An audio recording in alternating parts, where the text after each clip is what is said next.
अब हम आते हैं बर्नर्ड वर्सेस हिगिंस के केस के ऊपर।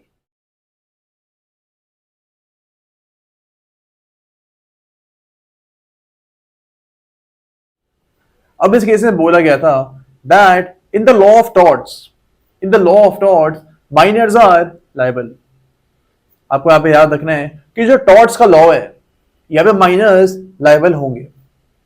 अब इस केस में क्या हुआ था कि माइनर ए जो है इसको एक हॉर्स दिया गया था, इसको एक हॉर्स दिया गया था by B gave a horse to A, और यहाँ पे बी ने कंडीशन लगाई थी कि इस हॉर्स को आप किसी और दूसरे बंदे को नहीं दोगे फॉर जंपिंग, यानी जंप करने के लिए किसी दूसरे पर्सन को आप ये हॉर्स नहीं दोगे। लेकिन यहाँ पे ए जो है ये हॉर्स दे देता है सी को, ए का जो फ्रेंड सी है इसको ये हॉर्स दे देता है फॉर जंपिंग। अब यहाँ पे इस चीज की वजह से हॉर्स जो है ये इंजर हो जाता है, यानी सी जब हॉर्स को लेके गया था फॉर जंपिंग तब इसने हॉर्स को इंजर कर दिया। क्या यहाँ पे ए लायबल होगा फॉर कंपनसेशन?